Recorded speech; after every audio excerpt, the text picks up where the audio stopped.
Hi everyone, in this video of Accelerated Chess Dragon, we're going to be looking at a game played between Anatoly Karpov and Garry Kasparov. This was played in the 1985 World Championship between the two of them in Moscow, Russia, and without further ado, let's look at this game. Karpov on the white end starts by playing the move e4, and we have c5 by Kasparov. Knight f3, e6, and now d4. C takes d4, and knight takes d4. And the Sicilian is what Kasparov is mainly known for, and he plays it. So, knight c6 and knight b5. So we have the Taimanov variation of the Sicilian, and d6 by Kasparov. Kasparov tries to prevent the idea of knight d6 check, which could usually get rid of the bishop pair. So he plays d6 to maintain the bishop pair. c4, knight f6, knight 1 c3, and a6. And this is pretty standard theory in the Taimanov and in general in the Sicilian. Knight a3, d5, and Kasparov manages to get the d5 break in. And this is very common in the Sicilian, and it's often what you should do. So c takes d5, e takes d5, e takes d5, and now knight to b4. Kasparov plans to get the d5 pawn back, but for the moment he's just going to be playing with a very active knight on the b4 square. And Karpov is actually willing to give the pawn back up, so he plays bishop e2. But Kasparov doesn't actually decide to capture the pawn back. Instead, he plays bishop c5. And his idea is not to actually capture the pawn back, but to sacrifice it for some initiative. Castles by both sides, and bishop to f3. And after bishop to f3 is played, Kasparov yet again does not worry about the pawn. He just plays bishop f5. The idea of bishop to f5 is perhaps to play knight to d3, maybe put pressure on the c1 bishop, maybe on the a3 knight, etc., etc. So bishop to g5 by Karpov. And Kasparov plays rook to e8. So with rook to e8, he's hoping to put some pressure along the e file and maybe even get the knight into the d3 square. Queen to d2 by Karpov and b5. And with this b5 move, Kasparov is preventing both of Karpov's knights from actually moving from their squares.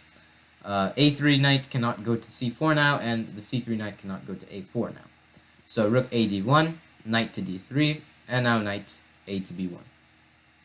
And the idea is to move the knight because there was a threat of b4, so now h6, attacking the bishop, forcing the bishop to go back, and b4. So Kasparov is gaining space, and we could say that at this specific position, it's the most amount of compensation he has for the sacrificed pawn. Knight a4 and bishop d6. And Kasparov blockades the d5 pawn from ever moving. So bishop to g3, maybe Karpov wants to trade bishops and get rid of that blockader. Rook c8, Kasparov isn't really interested, instead he's just eyeing the c-file. And now we have b3 by Karpov. And Karpov is trying to defend his knight on a4 in case it ever gets chased away in any case. And here Kasparov plays an interesting move with g5. And g5 is mainly played with the idea of going bishop f4, maybe knight f4, something like that, to put a piece on f4. So what does Karpov do? Well, he trades the bishops off. But this just gives Kasparov an attack. And Karpov didn't really do anything to stop it. He just brought another piece out. So after g3, knight d7. And Kasparov's idea is to play the knight to e5, and then perhaps get an attack from there. Bishop to g2, queen to f6. And with this queen to f6 move, there are always ideas like bringing one of these two knights to c5, maybe one of them to e5, and definitely Kasparov, even though he's down a pawn, he has tons of compensation for the pawn. a3, hoping to maybe trade some pawns off, but a5. A takes b4, a takes b4, and queen to a2. And Karpov moves to this side of the board, perhaps trying to maybe bring his knight out to d2 and then to c4, because this knight on b1 is really not doing anything. So bishop to g6 by Kasparov and d6.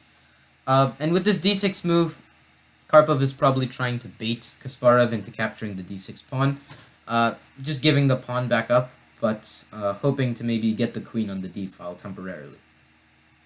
But Kasparov does not captured the pawn on d6. He's really more concerned about his attack than about a pawn. So g4 and now queen to d2. So queen to d2 attacking the h6 pawn, and Kasparov just defends with king to g7. And f3 by Karpov. And what Karpov is actually trying to do is to play, maybe after g takes f3, rook takes f3, and put some pressure towards this d3 knight, which is doing a pretty good job on d3, just controlling a lot of squares. Like, these two rooks cannot move because of this knight alone. This knight is very useful, and if Karpov can somehow get rid of it, then maybe he could get a good position from there. So now Kasparov decides to capture on d6. Because now after f takes g4, queen d4 check, king to h1, there's knight f6. Kasparov has managed to bring more pieces into the game. And even though technically you could play the move rook to f3 here, it's best not to be played. Why, you might ask? Well, it's because after knight e4, now Kasparov has gotten too much. The knight is obviously threatening the queen, we can see that. But what happens if you play this move rook takes d3? Basically saying that if you capture the queen on d2, then white captures the queen on d4. Well, this allows queen takes d3 by black, and now white is just in a lot of trouble. Because now if you play the move queen takes d3 as white, then there's actually just the simple knight f2 check as black, and you lose the queen on d3. And if you try to play the move queen b2 check as white, then black actually can just play the move knight to f6. And believe it or not, after rook takes d3, this is already winning, because you can play rook e1 check, bishop to f1, now rook takes f1 check, king to g2, bishop takes d3, and there's just too much. Karpov has a queen against two rooks, but Kasparov's rooks are barely stoppable. So basically, the threat now is just to play the move rook to c2 check, which would fork the queen and the king. And really, it's hard to find a move for Karpov. His moves are all very restricted, and Kasparov can easily use his rook, bishop, knight, and even this other rook to maybe try create a mating attack around Karpov's king. So rook to f3 doesn't work, and after this, if you play knight to e4, and now if you capture with the queen, it's practically a similar idea, just knight f2 check, rook takes f2, and bishop d3. And here, Kasparov is just winning easily. So rook f3 doesn't work. Instead, rook to f4. And here, knight to e4. Kasparov introduces the other knight into the game. And here, Karpov plays the move queen takes d3. It's extremely hard to actually find a good move that Karpov can play, because if you look at all the moves that you can actually try playing, they're all very restricted. Because if you play maybe this queen somewhere, then there's this knight to f2 check. You can move either knight, it doesn't really matter. And now there's a threat towards this rook, and capturing with either the rook or the queen doesn't help, because the other knight will just replace it, and that's basically it. What happens if you try capturing on e4 with the bishop, perhaps? Well, now bishop takes e4 check, and yet again it's a very hard position to play. You must go king to g1, and after, say, something like just a simple knight to e5, it's an easy win for Kasparov, just going knight f3 check, this rook infiltrating via the second rank, and Karpov doesn't really have anything here. So that is why it's practically forcing for Karpov to play the move queen takes d3. And after queen takes d3, Kasparov manages to win the queen with knight f2 check, rook takes f2, and bishop takes d3. And here, rook f to d2. Queen to e3 by Kasparov. He actually finds a very nice trick in which he doesn't actually have to defend the bishop. Technically, you could play the move rook to e3 and defend this bishop this way, but instead of allowing moves like knight to b2, etc., and having to defend all of this, Kasparov finds a way where he doesn't exactly have to lose that much material, and he plays the move queen to e3. And Karpov does capture the bishop on d3, but now Kasparov plays rook c1. And this was the entire intention.